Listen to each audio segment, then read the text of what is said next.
Hi students, ఈరోజు మనం second year economics first యూనిట్లో economic growth and economic development, ఆర్థిక వృద్ధి మరియు ఆర్థిక అభివృద్ధి అనే యూనిట్లో అభివృద్ధి చెందిన ఆర్థిక వ్యవస్థల యొక్క లక్షణాలు, క్యారెక్టరిస్టిక్స్ ఆఫ్ డెవలప్డ్ ఎకనామీస్, అభివృద్ధి చెందిన ఆర్థిక వ్యవస్థలు లేదా అభివృద్ధి చెందిన దేశాల యొక్క లక్షణాలు. అభివృద్ధి చెందిన ఆర్థిక వ్యవస్థల లక్షణాలు అన్నా ఏం లేదు, అభివృద్ధి చెందిన దేశాల యొక్క లక్షణాలన్నా తేడా ఏమీ ఉండదు.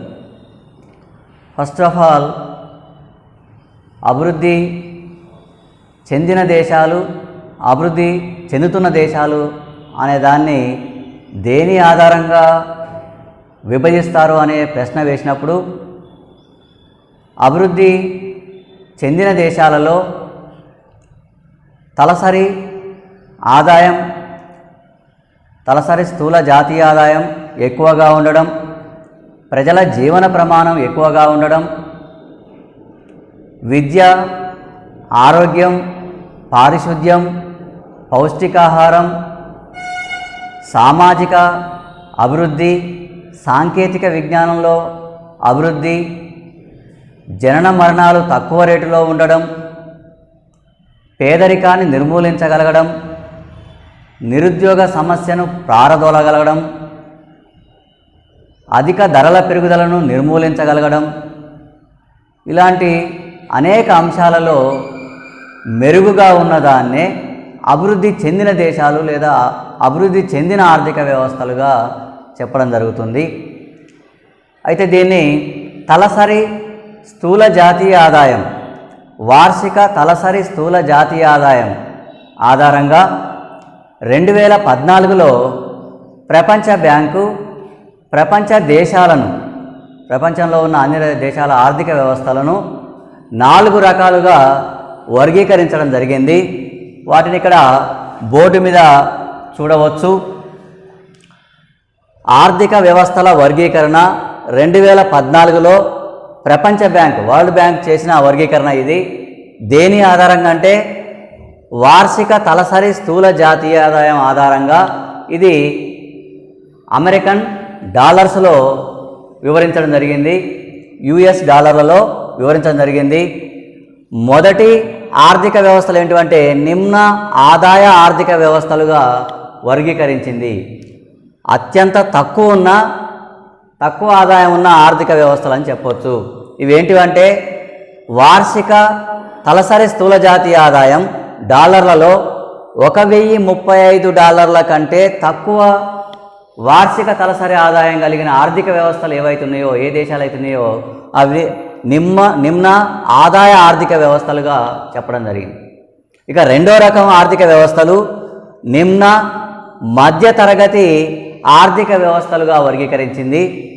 ఇవి $1,036 నుండి $4,885 మధ్య వార్షిక తలసరి స్థూల జాతీయ ఆదాయం కలిగిన ఆర్థిక వ్యవస్థలను లేదా దేశాలను నిమ్న మధ్యతరగతి ఆర్థిక వ్యవస్థలుగా వర్గీకరించింది. ఇక మూడో వర్గీకరణలో ఉన్నత మధ్యతరగతి ఆర్థిక వ్యవస్థలుగా చెప్పింది. ఈ ఉన్నత మధ్యతరగతి ఆర్థిక వ్యవస్థలు ఎంత వార్షిక తలసరి స్థూల జాతీయ ఆదాయం కలిగి ఉండాలంటే $4,086 కంటే ఎక్కువ, $12,615 వరకు వార్షిక తలసరి స్థూల జాతీయ ఆదాయం కలిగిన ఆర్థిక వ్యవస్థలను ఉన్నత మధ్యతరగతి ఆర్థిక వ్యవస్థలుగా ప్రపంచ బ్యాంకు వర్గీకరించడం జరిగింది. ఇక చివరిది ఉన్నత ఆదాయ ఆర్థిక వ్యవస్థలుగా 4వ రకం వర్గీకరించడం జరిగింది. వీటికి $12,616 కంటే అంతకంటే ఎక్కువ వార్షిక తలసరి స్థూల జాతీయ ఆదాయం కలిగిన దేశాలు లేదా ఆర్థిక వ్యవస్థలను ఉన్నత ఆదాయ ఆర్థిక వ్యవస్థలుగా ప్రపంచ బ్యాంకు 2014లో వర్గీకరించడం జరిగింది. ఈ వార్షిక తలసరి స్థూల జాతీయ ఆదాయం అనేది అమెరికన్ డాలర్లలో తీసుకోవడం జరిగింది. ఈ విధంగా వివిధ దేశాల ఆర్థిక వ్యవస్థలను నిమ్న ఆదాయ వర్గం, నిమ్న మధ్యతరగతి వర్గం, ఉన్నత మధ్యతరగతి వర్గం, తర్వాత ఉన్నత ఆదాయ ఆర్థిక వ్యవస్థలుగా 4 రకాలుగా డివైడ్ చేయడం జరిగింది. అయితే మనం ఇప్పుడు చెప్పబోయే ఆర్థిక వ్యవస్థలు ఉన్నత ఆదాయ ఆర్థిక వ్యవస్థలుగా చెప్పొచ్చు. అంటే $12,616 అంతకంటే ఎక్కువ వార్షిక తలసరి స్థూల జాతీయ ఆదాయం కలిగిన ఆర్థిక వ్యవస్థలను అభివృద్ధి చెందిన ఆర్థిక వ్యవస్థలుగా తీసుకోవచ్చు. అయితే ఇటువంటి అభివృద్ధి చెందిన ఆర్థిక వ్యవస్థలలో ప్రధానంగా కొన్ని లక్షణాలు కనిపిస్తూ ఉంటాయి. అవి ఇంతకుముందు చెప్పినట్టే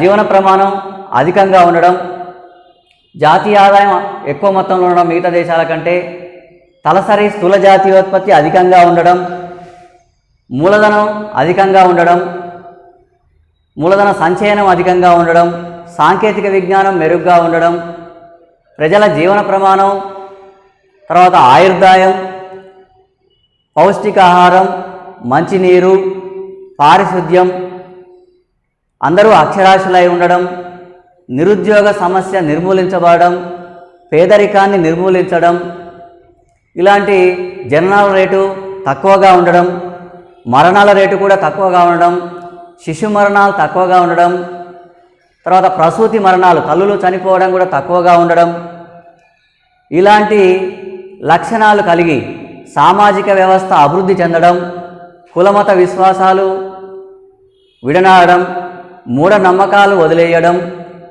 శ్రామికులలో గమనశీలత పెరగడం, ప్రజల ఆలోచన అభివృద్ధికి అనుకూలంగా ఉండడం, అభివృద్ధి చెందాలనే కోరిక ప్రజల్లో ఉండడం,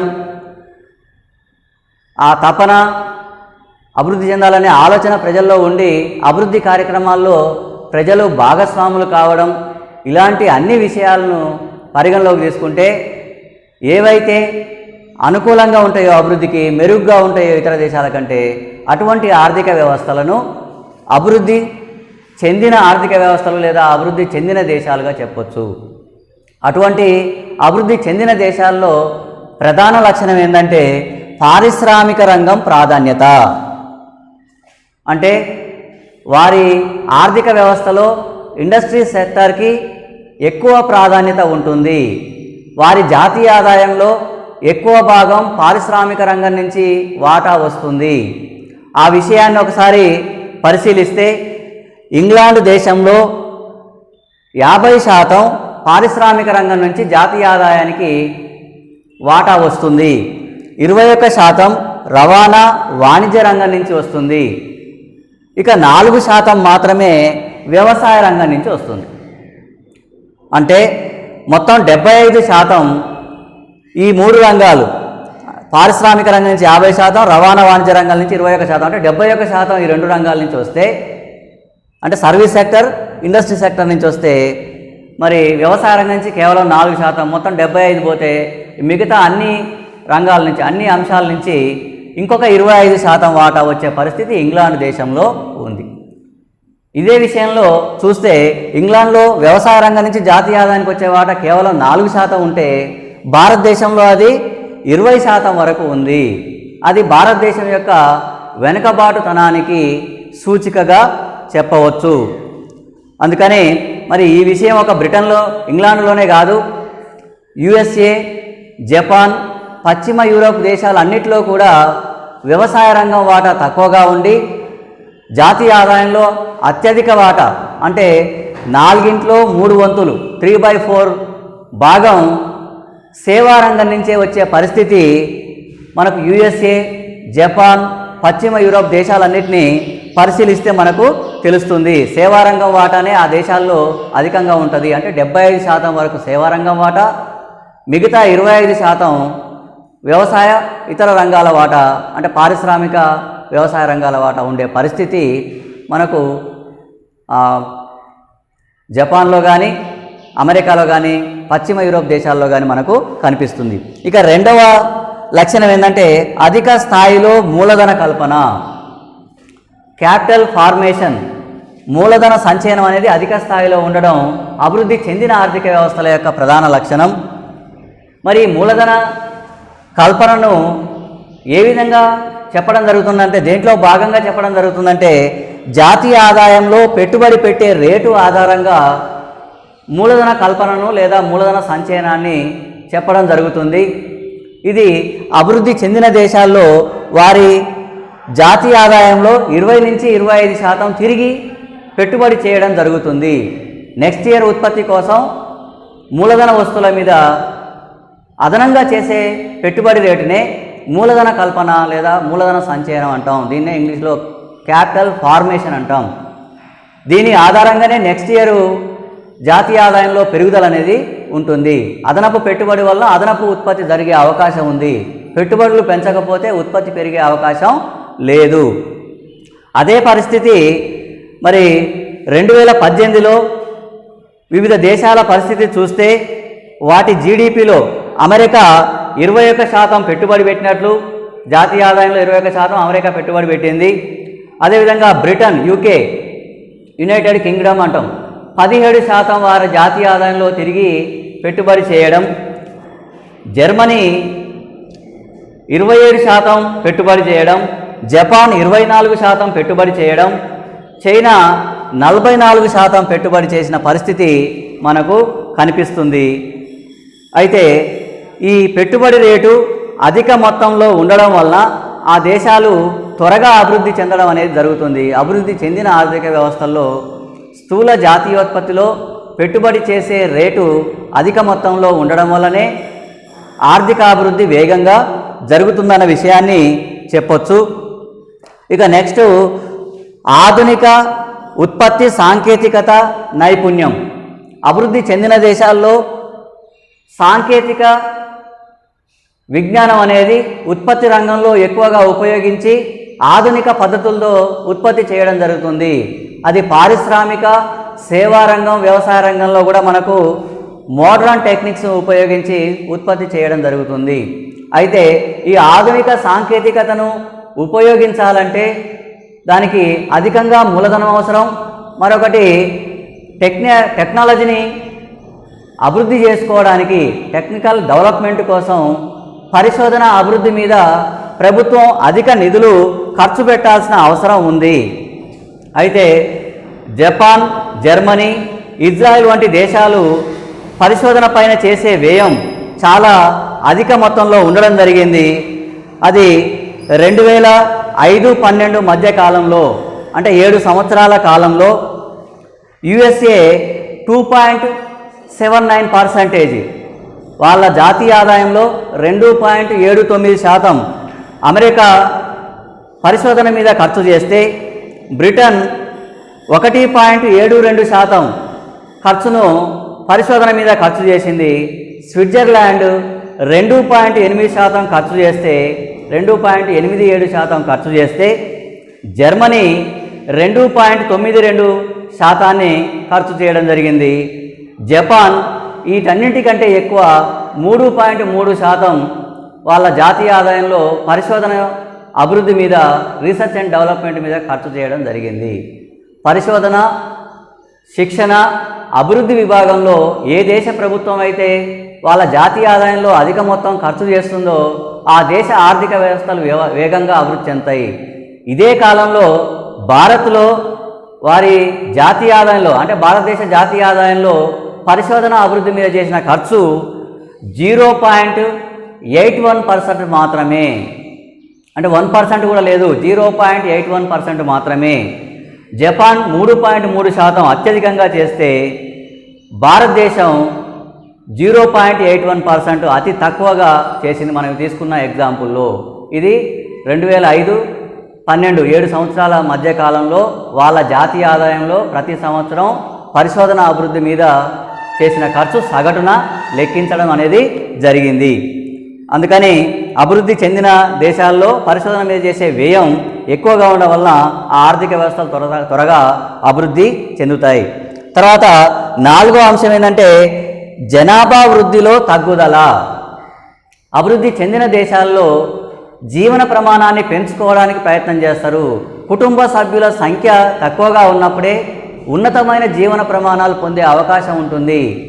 ఉన్న ఒకరిద్దరు పిల్లలకు సరి అయిన విద్య, వైద్యం, పౌష్టికాహారం, మంచి గృహ వసతి ఇలాంటి సదుపాయాలు కల్పించాలంటే వారికి వచ్చే ఆదాయంలో అన్ని రకాల సదుపాయాలు పొంది ఆనందంగా జీవించాలంటే వారి యొక్క ఆయుర్దాయం, జీవన ప్రమాణాన్ని, ఆయుర్దాయాన్ని పెంచుకోవాలన్నా, లివింగ్ స్టాండర్డ్ను, జీవన ప్రమాణాన్ని పెంచుకోవాలన్నా వారికి కుటుంబ పరిమాణం తగ్గించుకోవాలి.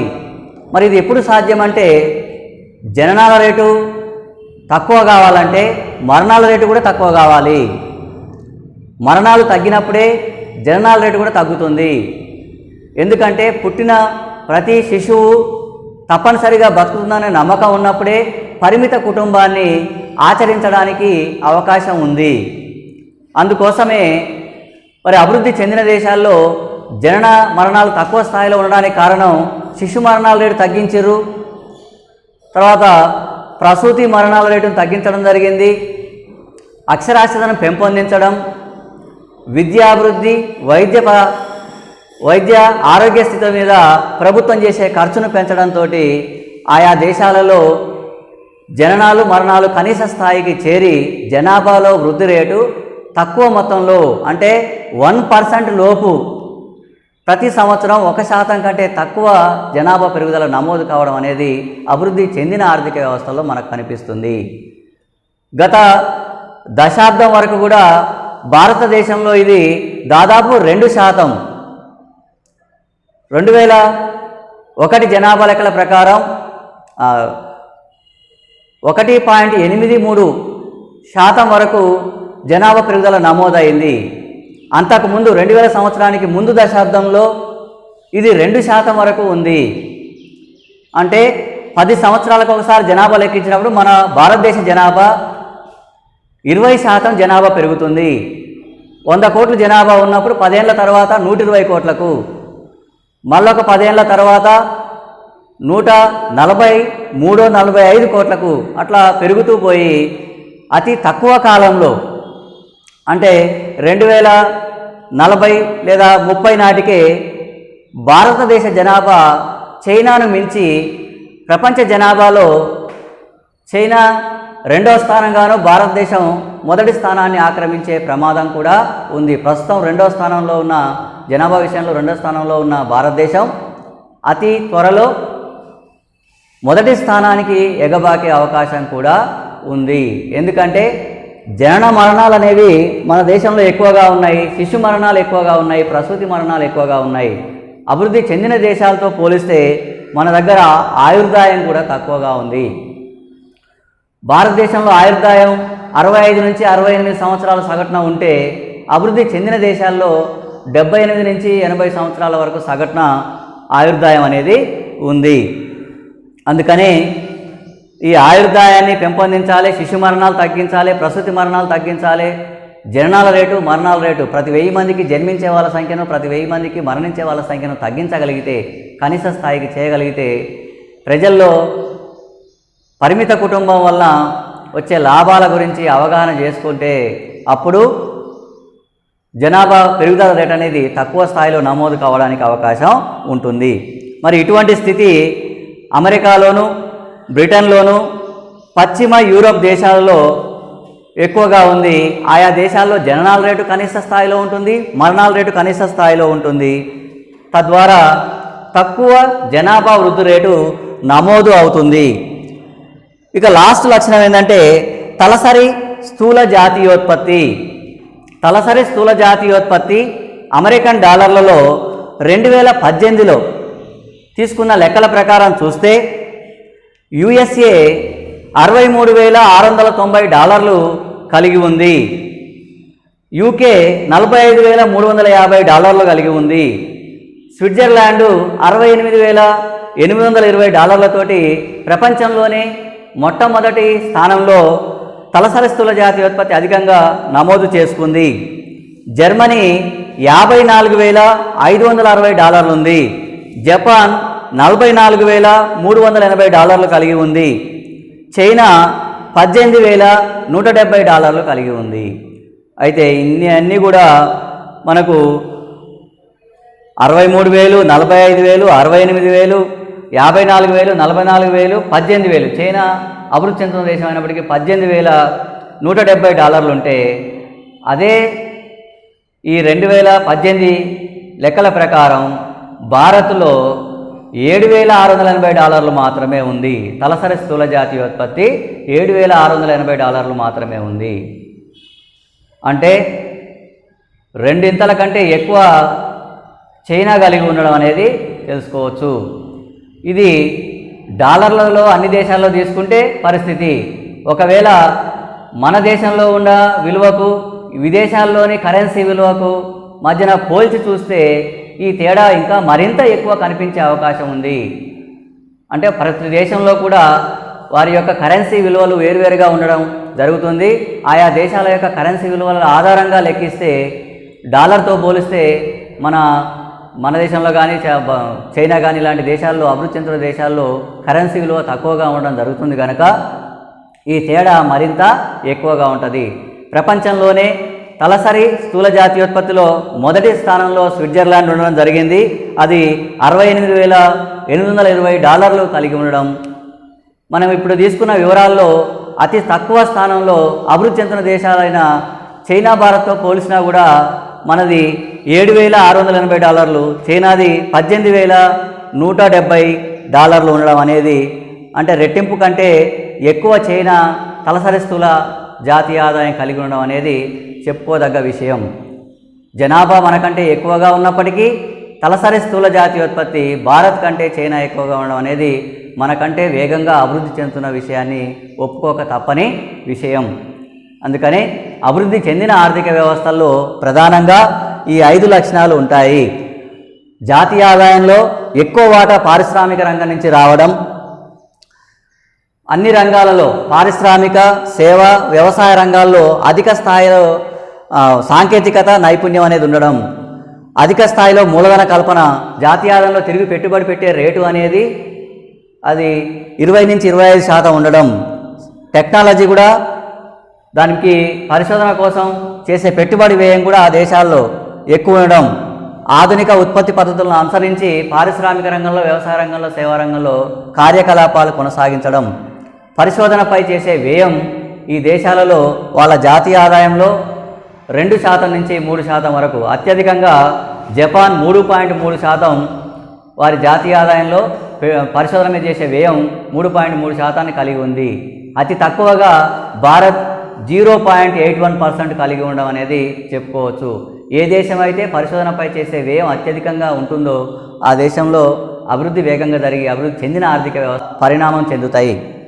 జనాభా వృద్ధిలో తగ్గుదల, జనన మరణాలు తగ్గి, శిశు మరణాలు తగ్గి, ప్రసూతి మరణాలు తగ్గి, పౌష్టికాహారం లభించడం, పారిశుద్ధ్యం, విద్య, వైద్య సదుపాయాలు ఇలాంటివన్నీ అందుబాటులో ఉన్నప్పుడు ప్రజల్లో మార్పు వచ్చి చిన్న కుటుంబమే జీవన ప్రమాణాన్ని పెంపొందించుకోవడానికి ఉపయోగపడుతుందనే ఆలోచనతోటి పరిమిత కుటుంబాన్ని పాటించడం వలన ఆయా దేశాల్లో అభివృద్ధి చెందిన ఆర్థిక వ్యవస్థల్లో తక్కువ జనన మరణాలు నమోదైనవి. వాటిలో ముఖ్యంగా అమెరికా కావచ్చు, బ్రిటన్ కావచ్చు, పశ్చిమ యూరోప్ దేశాల్లో మనకు జనన మరణాలు తక్కువగా ఉండి తక్కువ జనాభా వృద్ధి రేటు కనిపిస్తుంది. తలసరి స్థూల జాతీయోత్పత్తి అత్యధికంగా కలిగిన దేశంగా స్విట్జర్లాండ్ను $68,820 గాను, మనం తీసుకున్న లిస్టులో 2018 లెక్కల ప్రకారం అతి తక్కువ కలిగిన దేశం, అభివృద్ధి చెందుతున్న దేశమైన భారతదేశం $7,680గా, ఇది చైనా కంటే రెట్టింపు కంటే తక్కువ అనేది చెప్పుకున్నాం. అది $18,170 చైనాలో ఉంటే $7,680 భారత్లో ఉండడం అనేది మన వెనుకబాటుతనంగా చెప్పొచ్చు. అంటే జనాభా చైనా కంటే తక్కువ ఉన్నప్పటికీ తలసరి స్థూల జాతీయోత్పత్తి విషయంలో చైనా కంటే తక్కువ స్థాయిలో ఉన్న విషయాన్ని ఇక్కడ మనం చెప్పుకోవచ్చు. ఇది గమనించవలసిన విషయం. Okay, thank you.